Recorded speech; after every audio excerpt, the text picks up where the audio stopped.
Oke,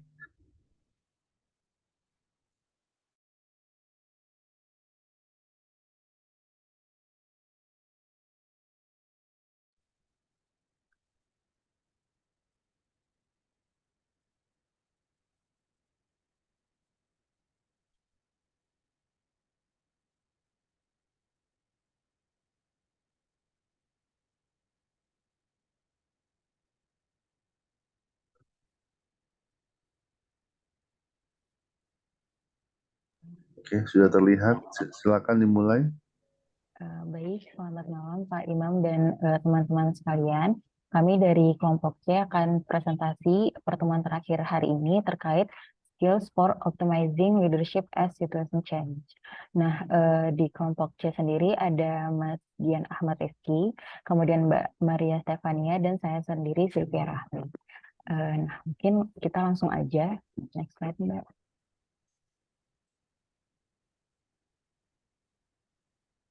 Nah, terkait optimizing leadership as situation change ini, yang pertama kita akan membahas mengenai creating compelling vision atau bagaimana pemimpin dapat menyusun visi yang menarik.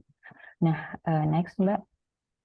Nah, eh, dalam implementasinya, kebanyakan pemimpin tidak bisa memberikan gambaran yang meyakinkan tentang bagaimana sebenarnya mereka menyusun nilai atau membuat visi yang dapat menggambarkan nilai-nilai yang sebenarnya. Nah, akibatnya pemimpin itu sendiri kesulitan membuat para pengikutnya untuk bersemangat menjadi bagian dari anggota tim mereka. Nah, hal ini biasanya juga bukan hanya dialami oleh para pemimpin baru, namun juga sebenarnya dialami oleh pemimpin yang telah berpengalaman. Banyak pemimpin yang memang sulit untuk mengartikulasikan visi kepemimpinan yang jelas dan dinamis secara efektif.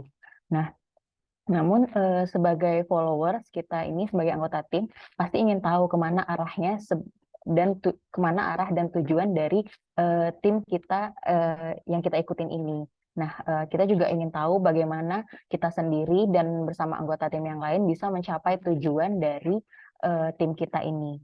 Nah, sehingga untuk mencapai tujuan tersebut diperlukan sebuah visi yang menarik gitu. Nah, sebuah visi ini harus bisa menjawab pertanyaan-pertanyaan tadi dan menjelaskan mengapa setiap harinya kita melakukan hal tersebut atau setiap harinya dilakukan perubahan dan perbaikan sehingga para anggota tim itu bisa tetap termotivasi dan fokus dalam mencapai tujuan. Nah, dikarenakan visi ini memiliki dampak yang luas terhadap para anggota tim, maka proses membangun visi yang menarik itu sangat diperlukan. Nah, ada 4 komponen yang mempengaruhi dalam membangun visi yang menarik. Nah, ini tergambar dari figur yang ada di PPT. Nah, keempat komponen tersebut, yang pertama ada ideas, kemudian expectation, emotional energy, dan age. Jadi kalau yang ideas, expectation, dan emotional energy itu mereka panahnya saling berhubungan. Nah, kemudian age ini nanti akan mempengaruhi emotional energy. Nah, sebelum membahas 4 komponen tadi, perlu dicatat sebenarnya banyak organisasi yang memiliki visi-visi yang keren gitu, yang bagus. Namun kebanyakan orang ataupun bahkan anggota timnya tidak terlalu tertarik dengan visi tersebut gitu, maupun atas visi organisasi ataupun visi yang disampaikan oleh pemimpinnya. Nah, hal ini disebabkan karena terkadang banyak pemimpin menyampaikan visi itu hanya sebatas menyampaikan apa yang terstate dalam let's say dalam organisasi gitu, apa yang sudah terstate saja yang disampaikan gitu.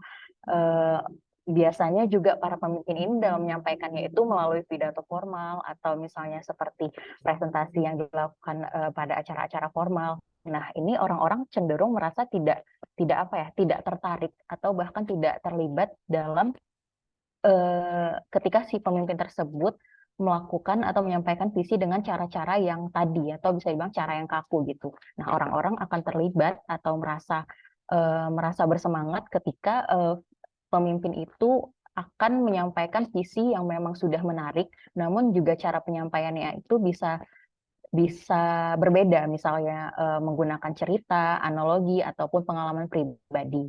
Nah, sehingga dengan demikian dalam menyusun visi ataupun bagaimana menyampaikan visi seorang pemimpin itu akan lebih baik apabila bisa menyampaikan atau bisa mengenai personal langsung si para followers atau pengikutnya.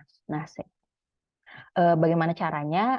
Yaitu dengan visi-visi tersebut harus bisa menjelaskan beberapa pertanyaan dari followers seperti yang ada di PPT misalnya, sebenarnya sejauh mana tim kita sudah berjalan dan bagaimana kita mencapai tujuan tersebut, mencapai tujuan tim. Kemudian pertanyaan-pertanyaan terkait bagaimana tim kita ini bisa menang dan sukses, dan ya bagaimana kita juga dapat berkontribusi untuk mensukseskan si organisasi kita. Kemudian hal-hal pertanyaan terkait hal-hal yang mendefinisikan sebenarnya apa itu kepemimpinan, kemudian apa yang menarik dari menjadi seorang pemimpin. Nah, pertanyaan-pertanyaan tersebut. Jadi intinya dalam menyampaikan visi ini harus juga mengenai personal para pengikutnya. Nah, bisa diumpamakan lagi, semisal nih kita bisa mengumpamakan diri kita ketika berada di posisi seorang pemimpin. Kita bisa nanyakan diri kita sendiri, bagaimana kira-kira pengikut-pengikut kita atau followers kita menjawab pertanyaan-pertanyaan tadi. Apakah jawaban mereka akan sama atau jawaban mereka akan berbeda. Nah, kemudian alternatif lainnya kita juga bisa memposisikan diri kita sebagai followers. Ketika kita dikasih pertanyaan-pertanyaan tadi, apakah kita sendiri sebenarnya enggan atau nggak tahu atau bahkan nggak tertarik dalam menjawab pertanyaan tadi. Nah, ketika ada hal-hal personal yang kita coba kulik seperti itu, maka seorang pemimpin itu harus dampaknya adalah seorang pemimpin itu perlu mengartikulasikan visi kepemimpinan mereka dengan lebih baik. Nah, next slide, Mbak. Nah, kita akan menjelaskan 4 komponen yang tadi secara detail pada slide berikutnya. Nah, yang ini. Nah, terkait 4 komponen dalam menyusun visi yang menarik tadi, yang pertama itu ada ideas the future picture, yaitu bagaimana pemimpin itu bisa menyusun ide yang menggambarkan masa depan organisasi. Nah, dalam menyusun ide ataupun gambaran masa depan atau future picture organisasi ini, pemimpin itu harus bisa melihat dengan jelas dan akurat sebenarnya situasi yang real yang terjadi di lapangan atau di dalam tim dan organisasi.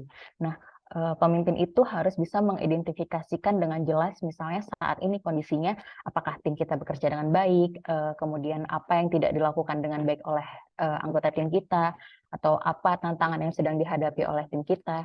Nah, ketika pemimpin tadi sudah secara akurat menilai hal yang real terjadi di lapangan, nah pemimpin juga akan bisa tahu nih sebenarnya tim kita itu punya potensi apa, keunggulan apa, dan apa kelemahan tim kita.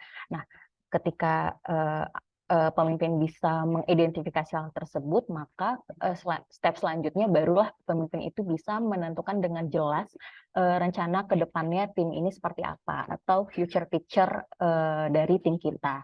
Nah, terkait future picture ini juga yaitu adalah gambaran masa depan yang menggambarkan tujuan tim di masa mendatang, kemudian juga menggambarkan reputasi yang dibutuhkan dalam organisasi, mau itu reputasi di antara para kompetitor atau reputasi dengan pelanggan, dan serta menggambarkan juga strategi apa yang akan dikejar oleh tim untuk mencapai hasil yang diinginkan. Nah, terkait ide mengenai bagaimana menyusun future picture atau masa depan itu,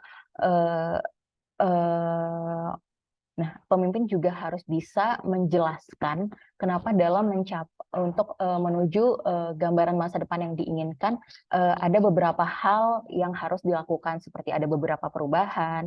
Nah, kemudian juga pemimpin dalam implementasinya juga harus mendengar harapan ataupun suara-suara ataupun masukan-masukan dari para followers atau pengikutnya.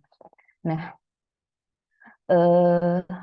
dalam menyusun future picture organisasi atau tim ini, para pemimpin ini dikatakan akan berhasil mengartikulasikan future picture tersebut ketika semua orang di dalam tim merasa mereka memiliki pemahaman yang sama tentang situasi dan apa yang perlu dilakukan untuk sukses dalam mencapai tujuan tersebut, atau yang tadi future picture yang memang kita sudah gambarkan dan kita inginkan itu.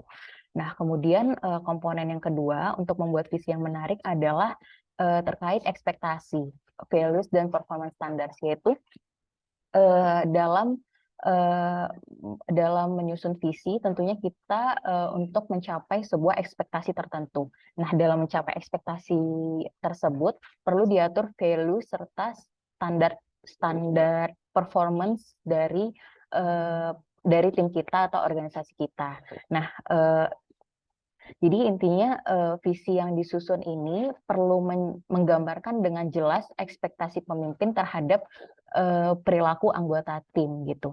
Lebih khusus lagi misalnya ekspektasi atau perilaku apa yang diinginkan pemimpin untuk ditunjukkan oleh anggota timnya, dan sama pentingnya juga perilaku apa yang tidak akan ditoleransi oleh anggota tim. Nah, terkait ekspektasi ini, ekspektasi seorang pemimpin itu kan tadi sangat berhubungan dengan nilai dan performance standar, atau bisa dibilang standar operasi. Nah, misalnya contohnya adalah misal dalam organisasi atau tim kita, nilai yang dianggap penting adalah ketika tim kita bisa mencapai target. Nah, maka untuk mencapai ekspektasi tersebut, pemimpin harus mengatakan sesuatu ataupun menegaskan hal-hal terkait tingkat kinerja serta komitmen si para anggota tim untuk mencapai target tersebut. Nah, atau misalnya nilai lain yang dianggap penting di dalam suatu tim, contohnya misalnya adalah kolaborasi. Nah, dalam menjalankan nilai kolaborasi tersebut, tentunya pemimpin punya ekspektasi. Nah, untuk mencapai ekspektasi tersebut, ya perlu diimplementasikan di lapangan, bahwa pemimpin itu menegaskan sebenarnya misal ketika kolaborasi yang penting, maka bagaimana sebenarnya anggota tim seharusnya bekerja sama. Nah, kira-kira seperti itu. Nah, intinya adalah untuk mencapai ekspektasi tersebut, pemimpin memang harus memastikan bahwa nilai-nilai inti tim ataupun organisasi selaras dengan gambaran masa depannya atau ekspektasinya. Nah, pemimpin juga untuk mencapai hal tersebut, pemimpin tidak perlu segan untuk menegaskan hal-hal seperti standar operasi dan nilai-nilai sebagainya tadi di lapangan, agar para anggota tim ini merasa terlibat dan bersemangat untuk menjalankan nilai yang sesuai dengan performance standar untuk mencapai ekspektasi bersama. Nah, kemudian komponen yang ketiga adalah emotional energy, the power and passion, yaitu bagaimana pemimpin bisa menyalurkan emotional energinya dalam menunjukkan power dan passion. Nah, energi emosional itu sendiri adalah tingkat antusiasme yang digunakan pemimpin untuk menyampaikan visi masa depan dan prinsip kerja tim. Nah, jadi kenapa emotional energy ini perlu untuk menyusun, atau bagaimana emotional energy ini berpengaruh dalam menyusun visi yang menarik. Nah, contohnya seperti ini, ketika yang seperti tadi, ketika sebenarnya visinya sudah menarik, tapi cara penyampaian visinya nggak menarik. Nah, itu tuh justru tidak ada daya tarik emosional yang dirasakan oleh para pendengar visi tersebut ataupun para pengikut-pengikutnya. Nah, sehingga si pemimpin harus memang secara bisa menyalurkan emosi mereka atau menggunakan serangkaian emosi mereka saat menjelaskan visi untuk mencapai future picture yang telah disusun tadi. Nah, dampaknya apabila pemimpin tidak melibatkan emotional energy, pasti followers tidak bersemangat gitu. Nah, kebalikannya kalau misalnya pemimpin yang dia menggebu-gebu dalam menyampaikan visi, otomatis juga followers akan ikut bersemangat. Nah, kemudian komponen yang keempat adalah terkait H, yaitu stories, analogies, and metaphors. Nah, kenapa H ini berkaitan dengan emotional energy? Jadi H ini adalah bagaimana seseorang dapat belajar dari pengalaman pribadinya, kemudian dapat menjadikan pelajaran atas pengalamannya tersebut untuk menyusun sesuatu hal yang baru. Misalnya dalam hal ini menyusun future picture ataupun menyusun visi-visi ataupun nilai-nilai inti dalam tim. Nah, jadi dalam menyusun visi ataupun menyampaikan visi, terkadang kita bisa menggunakan pengalaman pribadi, cerita-cerita ataupun analogi ataupun metafora untuk lebih bisa menyampaikan visi yang bersifat secara personal atau lebih menyentuh gitu. Nah, makanya dia tadi berkaitan dengan emotional energy. Nah, H ini juga bisa berupa slogan, analogi, metafora yang membantu mengklarifikasi dan menyederhanakan tujuan tim. Nah, jadi contohnya kayak misalnya pun kita sehari-hari, misal kita dalam presentasi suatu materi ataupun teori, nah itu kan terkadang nggak semua orang bisa nangkap bulat-bulat terkait teorinya. Nah, akan lebih baik dan akan mudah orang tangkap ketika kita bisa menganalogikan teori tersebut atau bisa menceritakannya dalam contoh yang sederhana. Nah, kira-kira seperti itu. Kenapa H ini termasuk komponen yang penting. Jadi untuk mengimplementasikan atau untuk bagaimana H ini bisa diketahui oleh para followers itu, caranya adalah pemimpin ini perlu melakukan brainstorming kepada para pengikutnya ataupun meluangkan waktu untuk bersosialisasi bersama para pengikutnya. Jadi kalau misalnya pemimpin itu bisa secara personal cerita-cerita terkait pengalaman pribadinya, terus kemudian dia bisa brainstorming bareng-bareng, nah itu akan meninggalkan pesan yang lebih bermakna gitu bagi para pengikutnya. Nah, hal ini juga akan berdampak dalam ataupun berpengaruh dalam menyusun visi yang menarik. Nah, mungkin itu aja terkait komponen yang akan mempengaruhi penyusunan visi yang menarik. Next. Nah, materi berikutnya kita akan membahas tentang bagaimana memanage konflik. Nah, next slide, Mbak. Nah, ini kan sebenarnya terkait konflik ini sudah sering sekali kita bahas di banyak mata kuliah ya. Nah, sebenarnya apa itu konflik? Nah, konflik sendiri merupakan suatu kondisi, sederhananya kondisi ketika ada dua individu atau lebih yang memiliki persepsi yang berbeda, mau itu pandangan yang tidak sejalan, atau berbeda kepercayaan, atau juga berbeda kepentingan dan kebutuhan. Nah, di dalam tim ataupun organisasi sendiri ada berbagai sumber konflik yang dapat terjadi dalam organisasi, kelompok kerja, ataupun tim. Nah, contohnya konflik dapat terjadi yang pertama ketika kelompok ataupun anggota tim memiliki perbedaan nilai, keyakinan, atau tujuan yang kuat. Kemudian yang kedua, ketika memiliki tingkat tugas atau saling ketergantungan yang tinggi.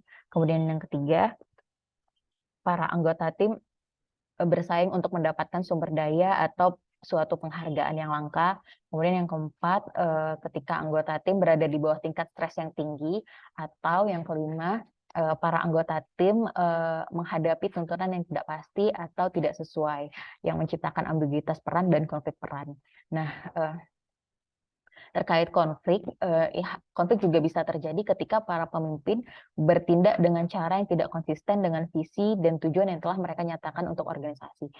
Sederhananya, ketika kita di dalam sebuah organisasi, sebenarnya organisasi kita itu udah jelas-jelas memiliki visi A dan misi A, B, C gitu. Nah, tapi dalam implementasinya, dalam sehari-harinya itu sangat berbeda dengan visi misi tersebut. Nah, simpelnya hal seperti itu aja sudah bisa dikatakan sebagai konflik. Nah, kemudian dari banyak faktor yang berkontribusi pada tingkat konflik yang terjadi dalam anggota tim ataupun organisasi, bisa dibilang sumber konflik yang paling penting adalah ketika kurangnya komunikasi antar pihak. Kenapa? Karena banyak konflik yang terjadi itu memang hasil dari kesalahpahaman ataupun ketika ada terjadi gangguan komunikasi. Nah, untuk sebagai pemimpin untuk meminimalkan tingkat konflik tersebut, maka perlu dilakukan peningkatan keterampilan komunikasi, terus juga pemimpin perlu lebih mendengarkan para pengikutnya, serta pemimpin juga harus menghabiskan waktu untuk bersosialisasi atau berinteraksi dengan para pengikutnya. Nah, nanti kita akan membahas tips-tips atau strategi resolusi konflik yang akan dijelaskan oleh rekan saya. Nah, tapi sebelumnya, sebelum kita meninjau tips komunikasi ataupun tips-tips negosiasi khusus serta resolusi konflik strategi, nah perlu diperhatikan ada beberapa aspek konflik yang perlu diperhatikan untuk proses penyelesaian konflik. Nah, itu ada dua, yaitu ukuran masalahnya dan yang kedua melihat situasi konflik. Nah, yang pertama ini ukuran masalah. Sudah jelas untuk menyelesaikan masalah yang lebih besar, maka itu lebih diperlukan cara yang lebih berbeda atau lebih ekstra. Nah, dalam hal ini pemimpin itu harus bisa melihat sejauh mana para pihak yang terlibat dalam konflik mendefinisikan masalah mereka dan dan pemimpin harus bisa mengidentifikasi apakah ada ada egosentris terhadap pihak yang terlibat dalam konflik ataupun ada agenda-agenda tersembunyi yang dimiliki oleh para pihak yang terlibat dalam konflik tersebut. Nah, semuanya itu akan nanti berpengaruh dalam proses resolusi konflik. Nah, kemudian aspek yang kedua untuk menyelesaikan konflik adalah melihat situasi konflik. Nah, seperti yang kita ketahui, situasi konflik itu akan menghasilkan banyak situasi ya yang seperti sudah kita pelajari, situasi win-lose atau lose-lose atau win-win dan sebagainya. Nah, ini tuh pemimpin juga bisa melihat situasi konflik yang diselesaikan dengan game teori. Nah, nanti intinya adalah si pemimpin harus melihat situasi konflik tersebut untuk bisa mengidentifikasi pihak mana yang akan mendapatkan keuntungan dan pihak mana yang harus dikorbankan, namun untuk mencapai penyelesaian bersama. Nah, next Mbak.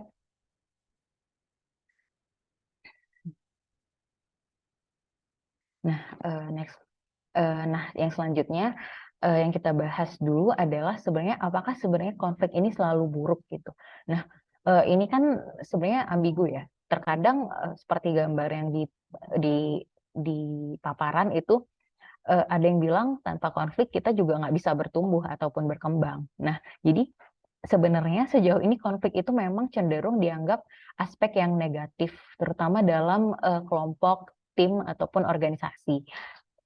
Nah, namun beberapa hasil penelitian ternyata membuktikan bahwa tingkat konflik tertentu akan membantu mendorong inovasi dan kinerja.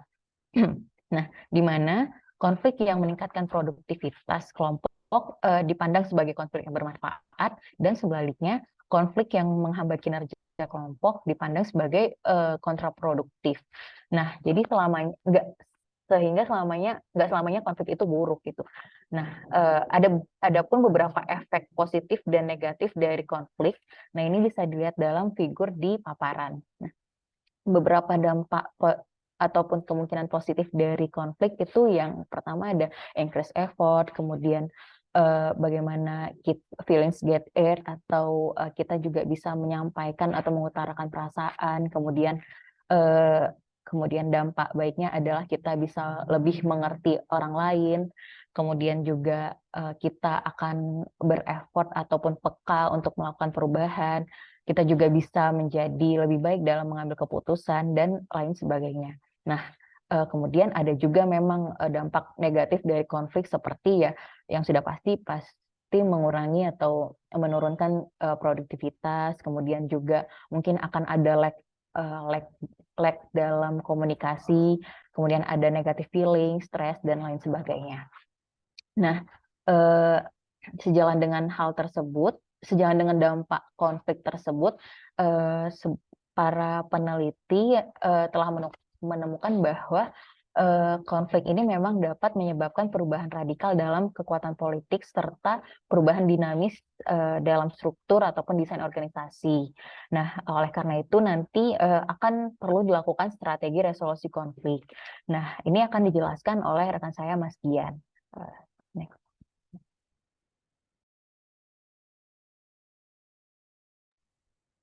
Terima kasih Mbak Sylvia. Selanjutnya kita akan masuk ke strategi mengenai bagaimana menyelesaikan permasalahan.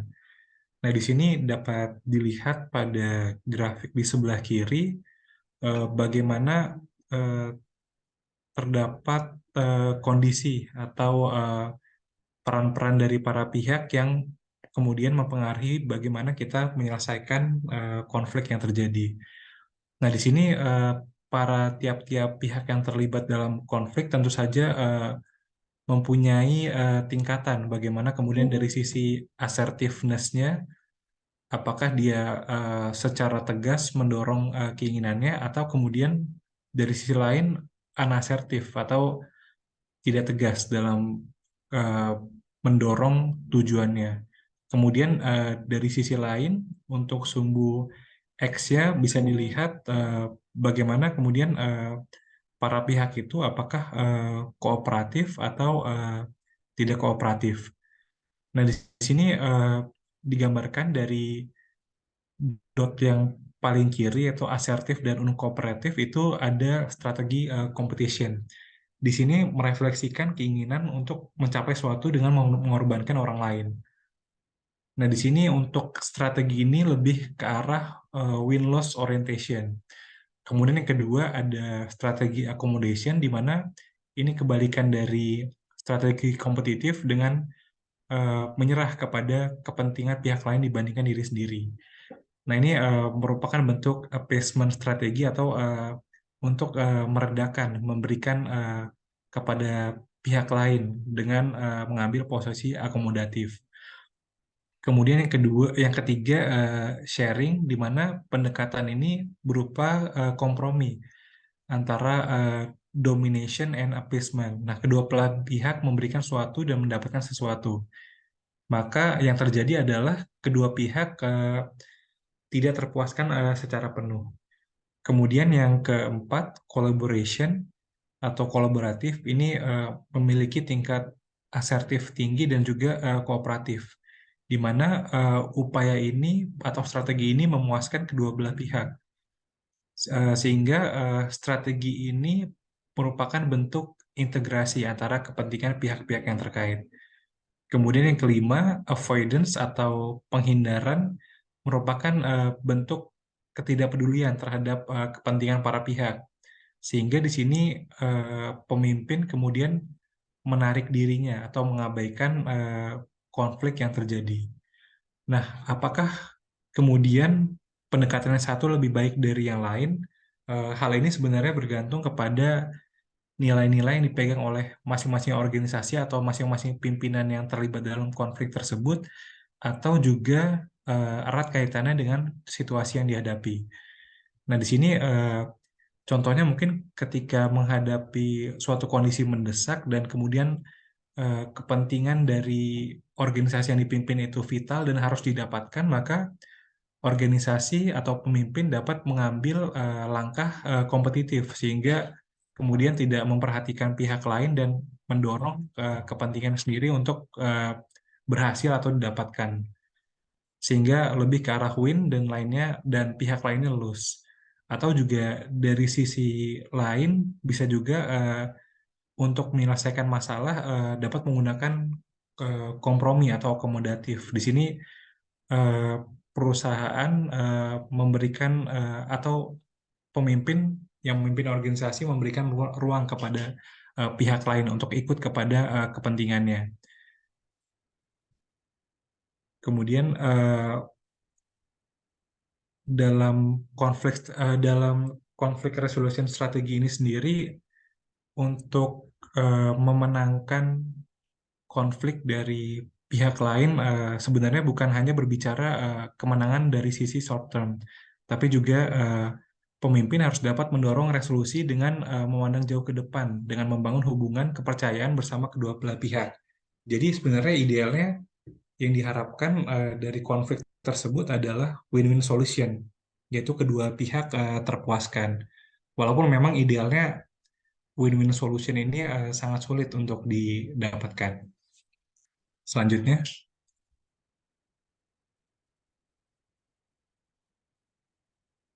nah berikutnya masuk ke negosiasi. Jadi negosiasi ini sendiri sebenarnya merupakan salah satu pendekatan yang digunakan untuk menyelesaikan konflik. Di literatur yang kita gunakan, Visser dan Uri menjelaskan terdapat 3 tips negosiasi yang dapat dilakukan. Yang pertama yaitu dimulai dari menyiapkan negosiasi, di mana pemimpin harus dapat mengantisipasi setiap isu kunci. Kemudian situasi atau kondisi, attitude, dan strategi negosiasi yang kemudian akan diterapkan sehingga tujuannya menjadi tercapai. Kemudian yang berikutnya, tips yang kedua, memisahkan antara orang dan dari problem. Nah, setiap negosiasi di dalamnya meliputi isu utama yang dibahas, tapi di lain sisi, selain isu itu sendiri yang dibahas, tetapi terdapat juga hubungan antar negosiator. Nah, hal ini rentan saling bercampur. Pemimpin tidak boleh mencampur adukan isu utama yang ingin dinegosiasikan dan dengan persepsinya mengenai negosiator yang hadir di dalam negosiasi tersebut. Kemudian yang ketiga, fokus kepada kepentingan, bukan posisi. Di sini pemimpin harus dapat berfokus kepada kepentingan atau tujuan yang ingin dicapai, dan bukan kepada suatu posisi. Selanjutnya, nah kemudian selanjutnya pemimpin dapat mendiagnosis bagaimana kemudian problem dari kinerja individu, grup, maupun organisasi. Nah, pada dasarnya kinerja sendiri di dalamnya terdapat ekspektasi, kemudian capabilities, opportunities, dan motivation. Dan ini sifatnya multiplication, jadi saling mempengaruhi dengan kuat, dengan perkalian satu sama lain. Sehingga ketika salah satu part itu tidak optimal atau turun, itu akan sangat mempengaruhi bagian yang lainnya. Nah, selanjutnya akan kami jelaskan bagaimana kemudian 4 komponen ini seperti apa. Yang pertama, expectation. Di sini problem kinerja banyak yang muncul dikarenakan individu atau grup tidak memahami apa yang harus mereka lakukan. Sehingga hal ini menjadi tugas pemimpin untuk memastikan para bawahannya memahami perannya, kemudian memahami tujuan, standar kinerja, dan kemudian alat ukur kunci yang digunakan untuk menentukan kesuksesan. Kemudian yang kedua, capabilities. Nah, kapabilitas seseorang sendiri dapat dilihat melalui 2 hal, yaitu abilities atau kemampuan dan skill-nya. Untuk abilities sendiri atau kemampuan merupakan suatu raw talent yang dimiliki seseorang. Hal ini bisa meliputi atletisme, intelijensi, kreativitas, dan kepribadian. Sedangkan skill merupakan keterampilan yang dibutuhkan untuk menyelesaikan suatu pekerjaan. Dalam hal ini, abilities atau kemampuan tidak peka terhadap intervensi berupa pelatihan. Namun, untuk skill itu erat kaitannya dengan pelatihan. Sehingga untuk meningkatkan hal ini, pemimpin harus melihat apakah yang dibutuhkan dari sisi abilities atau dari skill. Kemudian yang ketiga, opportunities. Di sini kinerja dari pegawai, grup atau organisasi akan menjadi terbatas ketika tidak adanya sumber daya yang dibutuhkan untuk menyelesaikan suatu pekerjaan. Dalam hal ini, hal tersebut juga dapat berupa kesempatan untuk mendemonstrasikan skill dari pegawai tersebut. Pemimpin dalam hal ini harus dapat memastikan para Pemimpin harus dapat memastikan source-source yang dibutuhkan untuk menyelesaikan pekerjaan itu tersedia, dan juga tersedia kesempatan bagi para pegawai untuk menunjukkan skillnya. Yang keempat yaitu motivation. Di sini hal yang sangat erat kaitannya dengan performance di berbagai literatur adalah motivasi. Nah, di sini menghadapi hal ini, pemimpin harus dapat menentukan tujuan yang jelas dan memberikan feedback yang baik kepada bawahannya. Selain itu juga untuk memperbaiki sisi motivasi ini, pemimpin dapat mengubah struktur reward and punishment yang dikaitkan erat dengan kinerja. Selanjutnya, nah kemudian topik yang berikutnya tadi kami menjelaskan mengenai konflik dan resolutionnya. Kemudian yang berikutnya team building at the top. Nah di sini mengapa team building para eksekutif itu berbeda karena berbeda dengan jenis tim lainnya, tidak semua pekerjaan tingkat eksekutif mengharuskan semua atau bahkan salah satu tim untuk hadir. Nah, di sini pemimpin dapat melihat applying individual skill atau team skill. Nah, ini pemimpin harus memiliki kemampuan untuk mendiagnostik, membedakan suatu tantangan. Apakah kemudian membutuhkan situasi individual atau tim. Pemimpin dalam hal ini harus tetap dalam posisinya. Contohnya mungkin ketika dihadapkan dalam situasi yang sulit, maka pemimpin dapat mendorong bukan hanya mengandalkan satu orang saja yang kemudian kemampuannya sangat baik, tapi mendorong terjadinya keterlibatan tim untuk penyelesaian suatu pekerjaan atau masalah. Pemimpin dapat meningkatkan teamwork. Yang kedua adalah pemimpin dapat meningkatkan teamwork melalui kebijakan organisasi yang lebih tinggi. Dalam hal ini, eksekutif dapat mengubah secara langsung sistem organisasi. Nah, ketika sistem organisasi ini berubah hanya sedikit saja, maka dampaknya menjadi signifikan. Nah, kedua hal ini yang kemudian menjadi perhatian utama mengenai team building at the top ini menjadi topik tersendiri yang terpisah. Untuk selanjutnya akan dijelaskan oleh Maria.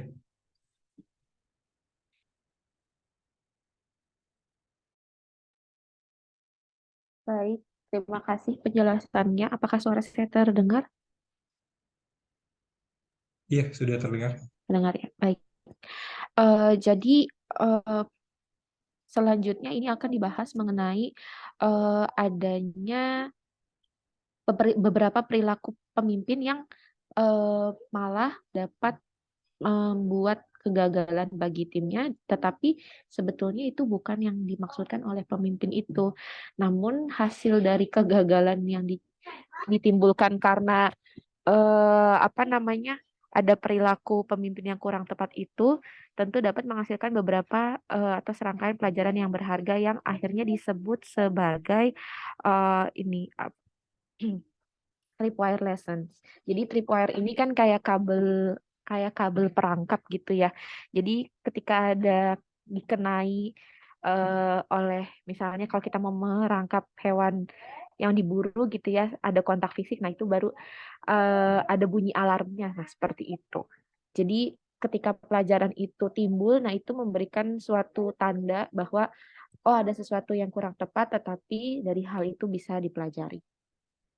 Nah, untuk yang pertama itu ada yang disebut call the performing unit a team but really manage members as individuals. Jadi bagaimana sebetulnya pemimpin itu memang inginnya membina kelompok kerja gitu ya dengan performa tiap unitnya, tetapi seringkali lupa bahwa untuk memanage antar anggotanya itu kurang diperhatikan sehingga kadang-kadang itu yang juga malah menjadi kendala di tim.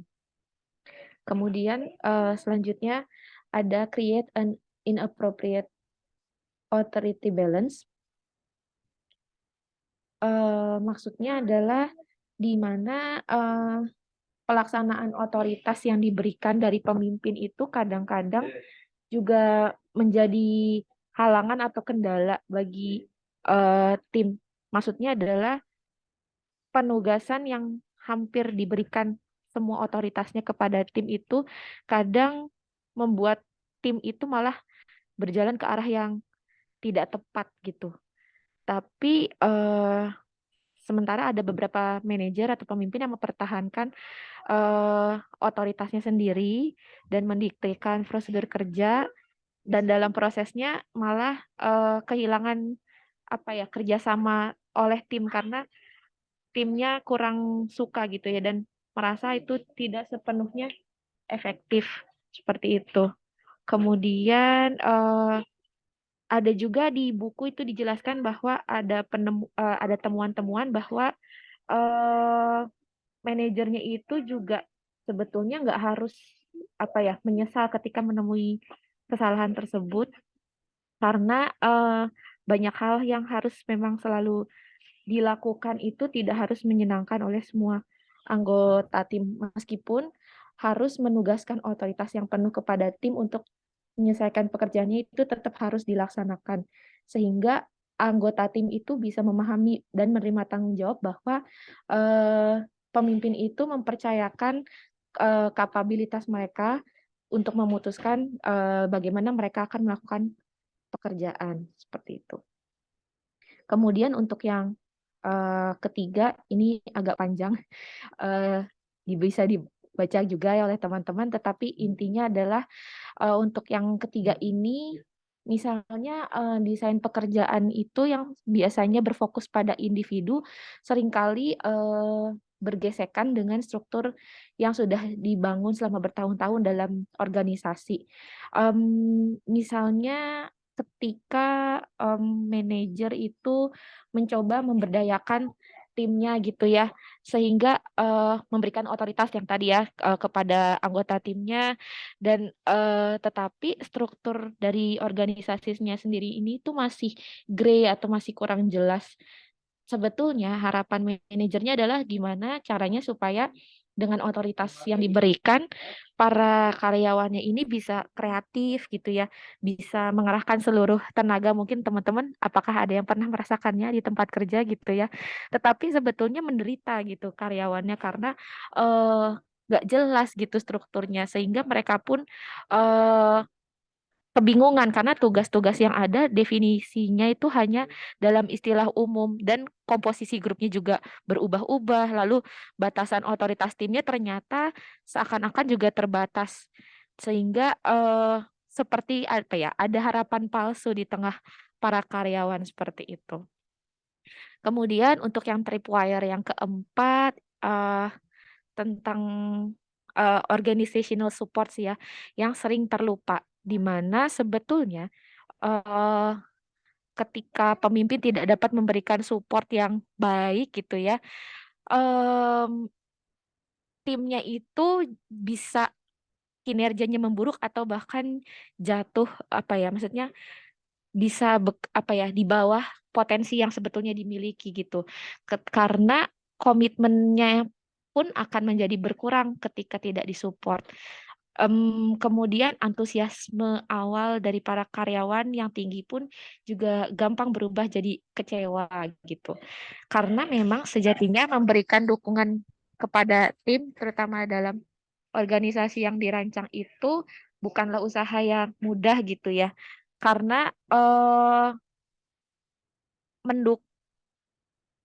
jika tim kerja itu memiliki arah yang jelas dan menarik serta struktur yang mendukung, sebetulnya kan kinerjanya lebih lebih bisa eh, lebih bisa maksimal. Kemudian selanjutnya untuk tripwire yang terakhir ini terkait dengan ketika manajer itu menganggap suatu pekerjaan yang dikerjakan oleh suatu unit itu selesai, maka ya sudah selesai gitu proyeknya. Padahal ada potensi-potensi yang sebetulnya jika pemimpin mau membimbing lebih lagi itu bisa dikembangkan. Tetapi kadang-kadang yang menjadi pertimbangannya atau apa ya nyebutnya, pedang bermata dua mungkin bahwa intervensi manajerial itu juga kadang-kadang kalau terlalu banyak kan ya balik lagi ya ke tripwire yang tadi sudah disebutkan bahwa malah merusak pekerjaan atau motivasi atau komitmen dari anggotanya seperti itu. Kemudian kita ke tentang hukuman. Nah, hukuman itu kan sebetulnya pemberian peristiwa yang tidak menyenangkan atau penarikan stimulus positif atas suatu perilaku tertentu dengan harapan memperkecil kemungkinan perilaku tertentu itu akan diulang. Nah, perilaku tertentu itu yang biasanya dalam suatu organisasi itu dinilai tidak pantas untuk dilakukan. Nah, mitos-mitosnya itu misalnya ketika bentuk-bentuk hukumannya itu ini kita bikin meme gitu ya dari kelompok. Jadi bukan hukuman seperti azab gitu ya, tapi hukuman yang di organisasi itu ada teguran lisan atau dimutasi ke kantor yang jauh atau yang tidak menguntungkan atau gajinya dipotong atau dipecat, belum lagi hukuman fisik atau kehilangan hak.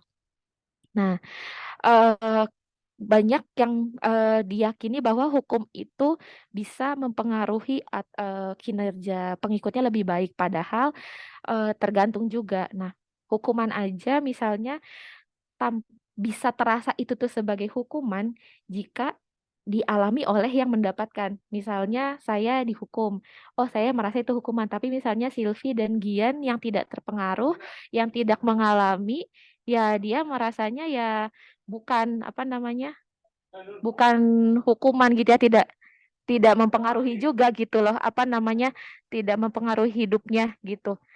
Kemudian ada mitos lagi gitu ya, bahwa ada beberapa orang malah seperti senang dihukum gitu ya. Dia ini kita pakai meme. Meme-nya ini meme kayak meme orang caper gitu ya.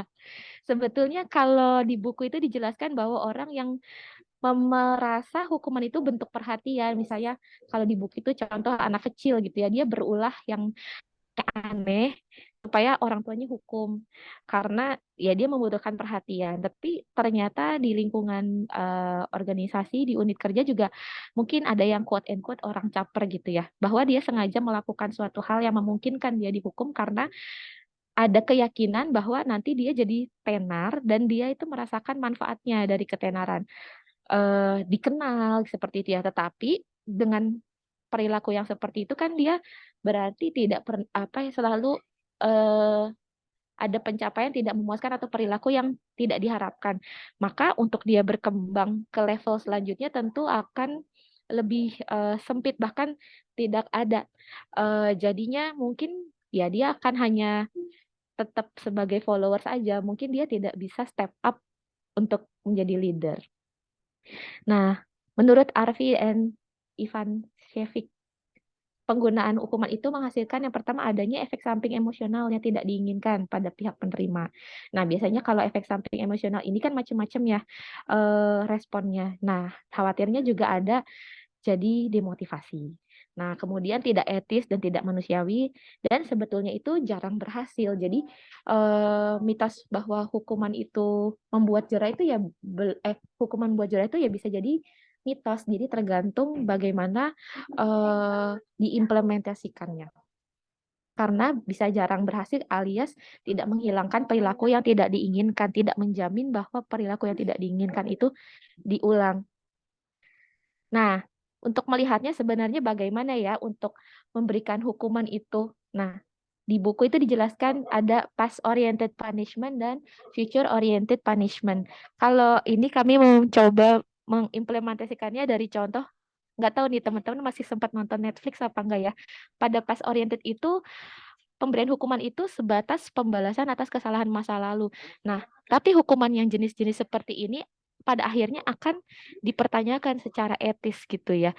Apakah masih perlu gitu, karena ya hanya untuk menghukum kesalahan di masa lalu, bukan untuk memperbaiki atau pencegahan bagi orang lain. Jadi tidak selamanya membuat jera. Ini kami mengambil contoh dari film yang masih hangat baru selesai. Kalau teman-teman nonton, dia kan bercerita tentang kerajaan ya, kolosal. Nah, kalau misalnya kerajaan itu ya kalau misalnya ada kesalahan di masa lampau yang belum terungkap gitu ya.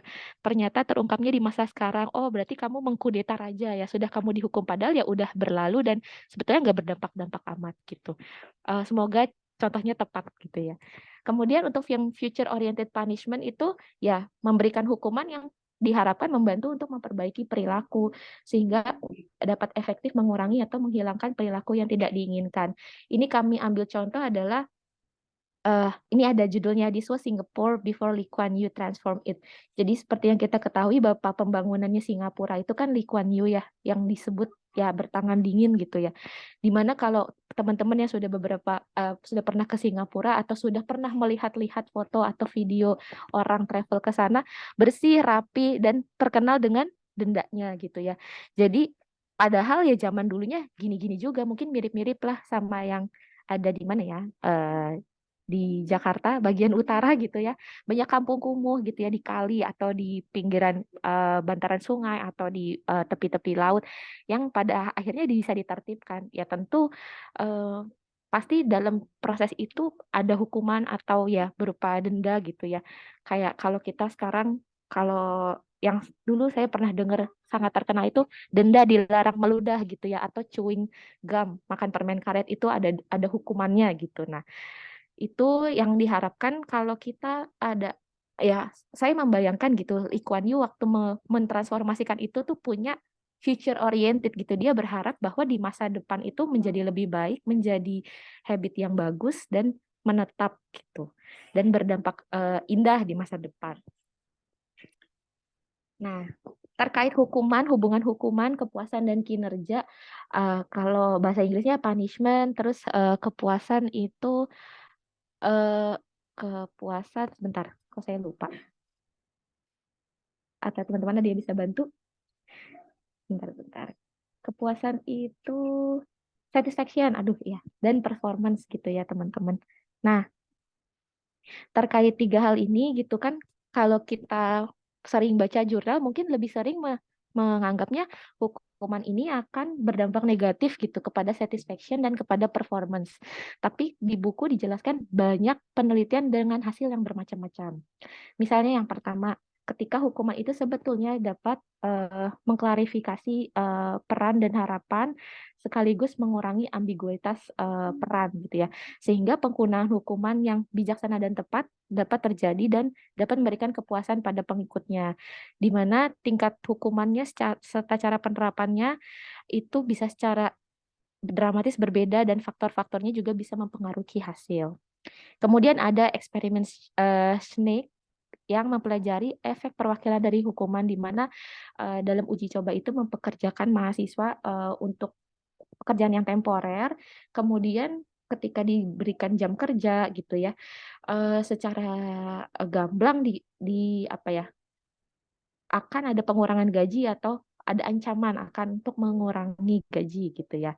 Nah, kemudian hasil dari penelitian ini ya as expected gitu ya, semakin berat hukuman yang disaksikan atau yang diberikan atau yang digaungkan gitu ya, mungkin belum terjadi gitu, entah ancaman kan belum tentu terjadi ya karena baru diancam gitu. Maka semakin mempengaruhi kinerjanya dan semakin tinggi kinerja selanjutnya dari anggota kelompok kerja lainnya. Kemudian ada para pemimpin yang memberikan penghargaan atas dasar kontingen gitu ya. Sebetulnya pemimpin yang sering memberikan penghargaan itu juga lebih mungkin untuk memberikan hukuman karena ketika para pengikutnya berperilaku tidak tepat atau tidak bekerja sesuai standar.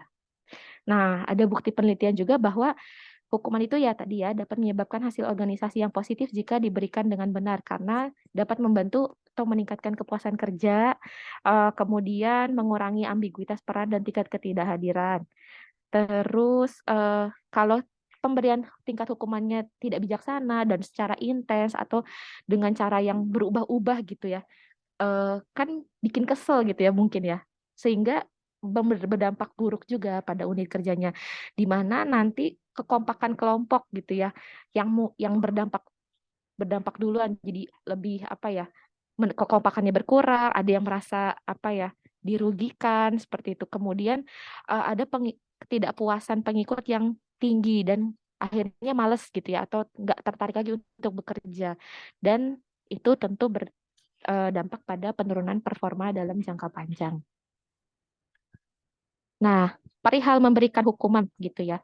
Umumnya memberikan hukuman itu kan harapannya untuk memperbaiki perilaku dan kinerja yang bermasalah di tempat kerja. Tapi tidak semua masalah dalam hal perilaku dan kinerja itu bisa diberikan hukuman karena ada faktor yang perlu dipertimbangkan. Misalnya harus cara baik bergantung dari komunikasi yang efektif antara pemimpin dan pengikutnya. Jadi diberikan itu secara baik-baik gitu. Sehingga pemimpin harus dapat mengumpulkan fakta yang sebanyak mungkin dengan memperhatikan pencapaian tujuan target, karakteristik pekerjaan, dan lain sebagainya sebelum memutuskan pemberian hukuman. Kalau kami membayangkannya itu mungkin seorang leader pada akhirnya tidak boleh memiliki apa namanya eh kuping tipis gitu ya istilahnya. Saya sih nggak tahu teman-teman sering dengar nggak, di mana kalau kuping tipis tuh dilaporin dikit tuh langsung percaya aja gitu ya. Dan itu kan ada kecenderungan keberpihakan. Nah itu yang eh, jadi lampu kuning ya, atau bahkan jadi red flag sebenarnya. Kemudian pemimpin harus dapat memberikan rasionalisasi terhadap hukuman yang diberikan sebagai bentuk konsekuensi dari perilaku yang tidak dapat diterima. Tapi selain itu, pimpinan harus dapat memberikan feedback mengenai peningkatan yang dapat dilakukan. Mungkin teman-teman juga pernah merasakan, mungkin bukan hukuman, dikritik tanpa dikasih saran yang membangun aja rasanya kayak mungkin keki gitu ya, atau mungkin atau sedih gitu ya, antara dua, antara kesel atau sedih, tapi dua-duanya ya negatif. Kadang-kadang tidak selantas serta merta termotivasi atau termotivasinya untuk oh ya balas di eh, lain kesempatan, hanya itu, tetapi bukan motivasi yang positif untuk mengembangkan cara-cara baru gitu untuk memperbaiki atau untuk menciptakan sesuatu yang lebih baik. Eh, untuk dari kami sekian dulu. Terima kasih. Mungkin kita akan lanjutkan ke sesi tanya jawab. Saya kembalikan dulu ke Pak Imam. Baik, terima kasih kelompok C presentasinya ya. Saya buka sesi tanya jawab, silahkan bagi yang mau bertanya secara langsung atau mungkin bertanya lewat kolom chat. Silahkan.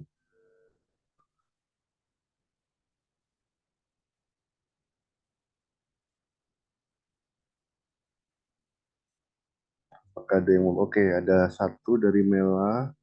Silahkan, kelompok C tolong dicatat ya. Oke, silahkan Mela. Baik, selamat malam Pak Imam dan juga teman-teman presenter. Terima kasih atas presentasinya. Saya tertarik mengenai bahasanya dari Mbak Stefania tadi terkait dengan punishment. Sebagaimana tadi sampaikan, untuk punishment ini ada yang bersifat future oriented maupun juga past oriented. Bagaimana penerapannya yang tepat untuk organisasi yang memberikan masa kerja atau rotasi yang singkat untuk para pegawainya, baik melalui future oriented punishment maupun past oriented punishment. Kira-kira seperti itu, Bapak dan teman-teman presenter. Terima kasih. Oke, terima kasih Mbak Melia. Kita tampung dulu ya. Di sini ada Fionika. Silakan. Sebentar, kita tunggu. Oke, silakan Fionika. Oke, pertama terima kasih untuk tim presenter untuk pemaparannya. Izin bertanya mengenai konflik resolution strategi. Nah, mau menanyakan keterkaitannya itu dengan tipe kepemimpinan seorang leader.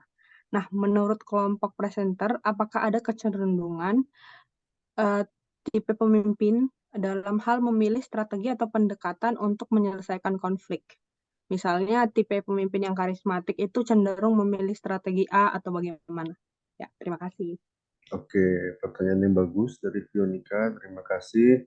Ada lagi mungkin pertanyaan untuk kelompok C. Satu lagi mungkin sebelum saya buka breakout room. Silakan. Ada lagi yang bertanya? Oke, mungkin saya buka dulu breakout room. Silakan kelompok C berdiskusi. Sedangkan buat yang lain juga kalau mau berdiskusi silahkan. Bentar, saya buka dulu ya. Oke. Oke, sudah saya buka. Apa namanya? Kelompok C, sorry, hari lagi Rahmi ya. Pak, sebentar Pak, saya ubah dulu nama. Oke, nggak apa-apa. Oke, silakan yang lain bisa bergabung sendiri ya, nggak usah di-assign karena sudah saya buka.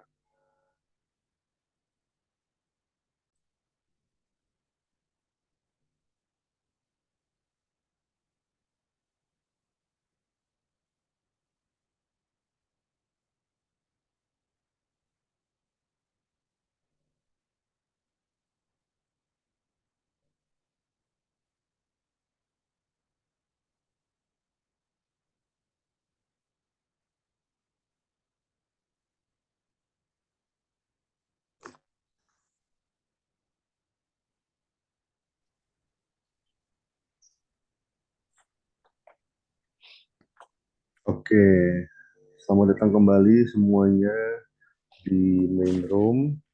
Saya persilahkan kelompok C untuk mulai menjawab pertanyaan dari Mela sama Fionika ya. Oke, silakan.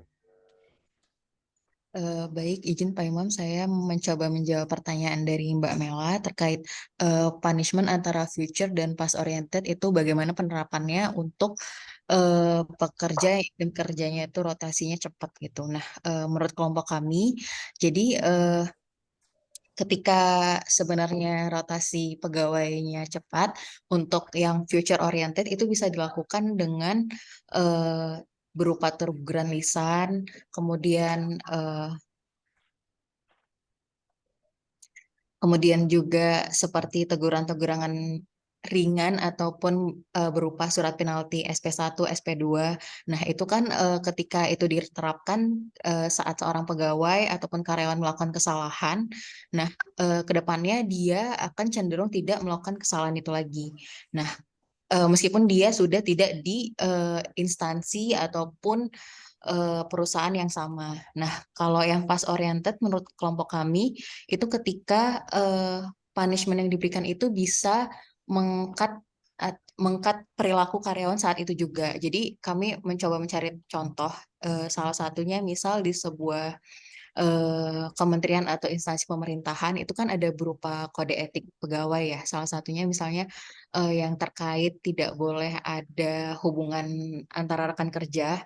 Nah, hubungan yang maksudnya hal dalam konteks affair gitu. Nah, eh, ada contoh kasus ketika si karyawan itu melakukan affair, kemudian dia diberikan surat penalti atau surat peringatan dan dikeluarkan secara tidak hormat. Nah, itu otomatis akan menjadi track record si karyawan tersebut ketika dia setelah keluar dari instansi terkait ataupun dia mendaftar, kemudian dia mendaftar di perusahaan lain dan sebagainya, itu sudah apa ya, mengkat perilaku dia tadi. Jadi hukuman yang benar-benar menghukum saat itu juga dan eh, sudah terlanjur menjadi apa ya, black record gitu deh. Jadi kalau ke depannya ya kurang bisa dipastikan gitu terkait apakah ada perbaikan atau tidak.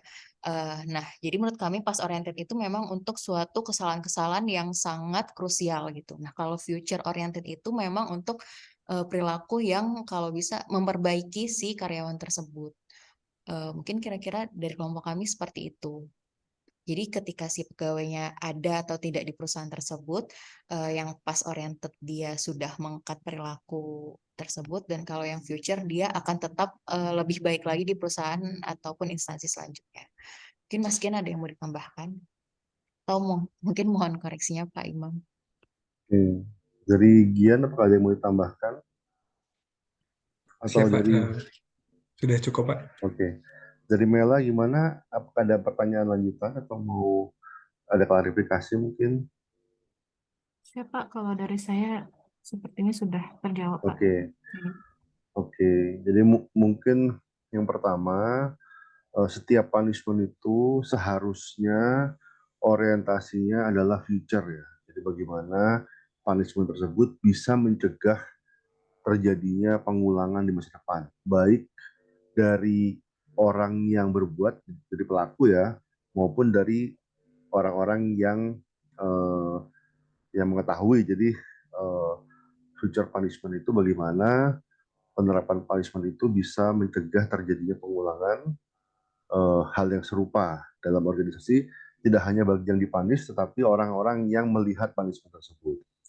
Sedangkan past oriented itu sebetulnya untuk case-case tertentu ya. Jadi ketika terjadi unfairness, ketika terjadi pelanggaran yang merugikan suatu pihak, mungkin ada rekan kerjanya atau atasannya atau bawahannya yang dirugikan akibat sebuah infringement, sebuah pelanggaran, maka untuk mengadres fairness issue tadi, maka ada punishment yang sifatnya past oriented untuk memperbaiki keadilan. Jadi misalnya dia melakukan suatu perbuatan yang merugikan, maka misalnya diberikan jenis-jenis punishment yang untuk membuat korbannya tidak lagi merasa dirugikan. Mungkin itu yang past oriented. Dan tidak semua pelanggaran itu harus ada punishment yang sifatnya past oriented, khususnya ketika ada pihak yang merasa dirugikan oleh pelanggaran tersebut. Misalnya tadi ada yang merasa dirugikan secara finansial, dirugikan secara emosional misalnya, maka punishment yang past oriented untuk mengadres past behavior tersebut. Tapi tidak selalu harus ada itu. Yang harus ada adalah bagaimana punishment itu bisa mencegah future infringement, pelanggaran serupa. Dan bagaimana dengan rotasi pegawai yang cepat? Mungkin ini saya penekanan rotasi di sini bukan rotasi keluar organisasi ya. Itu bukan, itu namanya turnover sebenarnya itu. Jadi dia keluar organisasi, maka itu bukan rotasi. Kalau rotasi di sini masih dalam lingkup organisasi, hanya mungkin di unit berbeda atau di kantor yang berbeda, lokasi yang berbeda. Memang betul prinsipnya sama, bahwa ketika punishment itu memiliki konsekuensi, dan konsekuensinya itu tercatat ya, walaupun dia sudah dirotasi ke kantor yang paling jauh sekalipun, konsekuensinya tetap ada dengan catatan tadi, misalnya surat peringatan dan seterusnya, sehingga atasan di tempat baru mungkin sudah lebih mengetahui, lebih berhati-hati gitu ya, dan karyawan tersebut di tempat barunya diharapkan tidak mengulangi perbuatan yang sama, karena sudah ada track record yang bukan berarti kita memblacklist 100% ya. Jadi tergantung kejahatannya, tergantung pelanggarannya gitu ya. Kalau misalnya hanya pelanggaran yang tidak merugikan, atau misalnya dia hanya yang memang bukan pelanggaran, mungkin kinerja yang kurang, mungkin hal itu bisa dikoreksi ya dengan punishment, tapi yang tujuannya untuk memperbaiki kinerja dia. Tapi yang saya tadi sempat menangkap bahwa rotasinya itu adalah punishment itu sendiri. Nah, itu adalah hal yang kurang tepat ya. Jangan sampai rotasi pegawai itu dipersepsikan oleh karyawan sebagai sebuah punishment. Karena rotasi itu sendiri sebetulnya konsepnya untuk memperbaiki gitu, bukan punishment. Sebetulnya rotasi, job rotation itu justru bisa menjadi reward bagi karyawan sebetulnya. Bukan sebagai punishment, walaupun mungkin bisa terasa sebagai punishment, itu bisa jadi karena support yang kurang. Jadi rotasinya cepat, supportnya kurang, sehingga terasa sebagai punishment. Ini harus dihindari, karena untuk mempunish seseorang itu bukan dengan dilakukan job rotation. Job rotation secara teori ya, tidak diterapkan untuk menghukum. Hukuman itu ada yang punishment, misalnya dipotong gaji misalnya, atau demosi, itu punishment. Tapi kalau rotasi pegawai secara teori ya, itu bukan punishment. Walaupun saya tahu secara praktek tidak jarang ya, rotasi itu dipandang atau dirasa sebagai punishment oleh penderitanya atau oleh yang menerima. Mungkin itu yang harus digarisbawahi. Tapi idealnya itu bukan sebagai punishment. Oke, mungkin itu yang saya tambahkan. Mungkin silahkan pertanyaan selanjutnya. Ya Pak, terima kasih Pak. Pertanyaan selanjutnya dari Fionika, bagaimana kemudian keterkaitan antara tipe kepemimpinan dan strategi menyelesaikan konflik? Apakah kemudian ada kecenderungan dari salah satu tipe pemimpin dalam memilih strategi penyelesaian konflik? Kalau yang kami lihat sendiri di literatur di buku, memang untuk tipe-tipe 5 jenis tadi, bagaimana strategi yang dapat diterapkan untuk menyelesaikan konflik itu lebih berfokus kepada eh, situasi apa yang sedang dihadapi, kondisi apa. Ada 2 sumbu tadi, yang sumbu Y, asertif, ketegasan, kemudian anasertif, atau kemudian dari sumbu X-nya, apakah kemudian pihak-pihaknya kooperatif atau tidak kooperatif. Namun memang kalau saya sendiri pribadi melihat mungkin ada bisa jadi muncul suatu kecenderungan bagi salah satu tipe pemimpin untuk memilih strategi yang kemudian digunakannya. Contohnya mungkin salah satunya tadi charismatic leadership. Nah, di situ mungkin untuk leadership karismatik itu peka terhadap kebutuhan timnya atau lingkungannya. Nah, mungkin untuk tipe ini lebih cenderung ke arah kolaboratif atau bahkan akomodatif.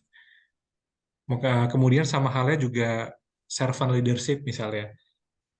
Untuk servant leadership ini sendiri umumnya dia tidak berfokus dalam memenangkan suatu konflik, tapi lebih untuk menjawab curiosity-nya dalam menghadapi suatu konflik. Itu mungkin sama juga bisa jadi kolaboratif dan akomodatif. Selain itu, salah satu contohnya lagi mungkin untuk authentic leadership, salah satu tipe kepemimpinan yang kuat bisa jadi cenderung mengambil langkah kompetitif atau mengambil sisi dominan. Mungkin kurang lebih seperti itu dari kelompok kami. Mungkin dari Silvi, apakah ada tambahan? Cukup, Mas Gian. Oke, Siap. dari Fionika ada tanggapan? Kalau dari saya sedikit, Pak. Terima kasih. Oke.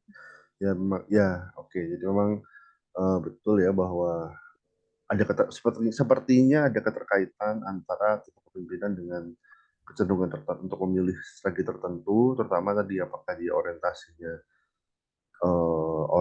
task oriented atau people oriented. Karena kalau people oriented maka ya mungkin dia cenderung menggunakan strategi yang meminimalisir konflik ya. Sebaliknya, ketika dia task oriented, jangan lupa bahwa konflik itu pada level tertentu bermanfaat bagi kinerja gitu kan. Ya salah satu taktik manajemen kinerja adalah memanage konflik pada level tertentu, konflik yang uh, yang moderate ya, yang sedang-sedang, nggak terlalu tinggi atau nggak terlalu rendah, itu bisa menjadi konflik yang fungsional, terutama ketika konfliknya terkait dengan tugas, kompetisi dan seterusnya. Jadi mungkin orang yang pemimpin yang task oriented justru malah tidak tidak melakukan strategi yang yang menyelesaikan konflik, bahkan memaintain konflik tersebut untuk menjaga kinerja agar tetap optimal. Walaupun tadi kita bahas the dark side of leadership yang kemarin ya, kita kaitkan juga bahwa pemimpin yang tidak bertanggung jawab bisa juga memanfaatkan konflik gitu, bagaimana menciptakan konflik untuk kemudian memperbesar power mereka, kemudian memudahkan pemimpin untuk mempengaruhi bawahannya untuk melakukan hal-hal yang ya tidak etis begitu. Mungkin itu yang bisa kita garis bawahi. Jadi intinya memang betul ada keterkaitan dan itu tergantung juga dengan persepsi atau bagaimana pemimpin melihat konflik, apakah sebagai sesuatu yang fungsional atau sebagai sesuatu yang disfungsional. Ketika dia melihat sesuatu yang disfungsional, maka dia akan berusaha untuk secepat mungkin meredam konflik tersebut. Tapi kalau dia melihat konflik sebagai sesuatu yang fungsional, maka dia akan bisa untuk memanage, mengelola gitu ya, agar berada pada titik yang optimal yang bisa memaksimalkan kinerja. Oke, itu tambahan dari saya. Mungkin ada lagi yang mau bertanya, mungkin atau ada yang mau memberikan komentar terkait topik hari ini tentang change management. Oke, jadi mungkin sebagai penutup ya memang salah satu situasi di mana pemimpin itu terasa, kepemimpinan itu paling terasa adalah ketika ada kebutuhan untuk berubah, sehingga pemimpin itu umumnya apalagi pemimpin yang hebat ya, yang kemudian dikenali oleh diingat oleh sejarah, biasanya pemimpin yang ada pada situasi krisis di mana dia harus mengelola perubahan, baik itu di sebuah negara, baik itu di sebuah bisnis. Tapi ketika ada krisis, ketika terjadi kebutuhan untuk berubah, maka di situ seorang pemimpin menjadi penting. Dan kita juga lihat ya, tadi ada kaitannya dengan bagaimana seorang pemimpin itu bisa mengelola konflik, bagaimana dia bisa intinya untuk memanage perubahan itu pertama harus diciptakan urgensi dulu, ada kebutuhan untuk berubah, kemudian bagaimana status quo dilemahkan. Jadi termasuk diantara menciptakan konflik. Jadi kadang-kadang untuk berubah, sebelum kita bisa berubah, kita perlu ada konflik terlebih dahulu. Karena kalau adem ayem saja, tidak ada konflik, situasi nyaman, maka tidak ada motivasi untuk berubah. Jadi walaupun mungkin statement saya kontroversial ya, tapi realitinya adalah konflik itu menjadi salah satu tools untuk berubah gitu tadi. Jadi sempat sebutkan juga bahwa untuk tumbuh, untuk grow, membutuhkan konflik. Jadi bukan tidak mungkin pemimpin harus menciptakan konflik untuk menciptakan motivasi untuk berubah ya. Tapi tidak hanya itu, setelah terjadinya perubahan, maka pemimpin tersebut harus meredam konflik tersebut agar perubahannya tidak kembali gitu. Jadi situasinya dari yang dari yang dinamis kemudian dirubah lagi menjadi statis. Jadi merubah sesuatu itu pertama melemahkan sesuatu yang lama, kemudian menciptakan perubahan, dan yang terakhir setelah sudah terjadi perubahan harus dikuatkan lagi situasi yang baru sehingga tidak kembali ke situasi sebelumnya. Oke, mungkin Angga silahkan, ada pertanyaan? Tanggapan sedikit aja sih Pak, Ya, silakan. terkait dengan konflik itu sendiri ya. Terima kasih kesempatannya Pak. Terkadang dalam organisasi itu kita juga sebagai bawahan itu ada mispersepsi juga terkait dengan konflik itu sendiri ya Pak ya.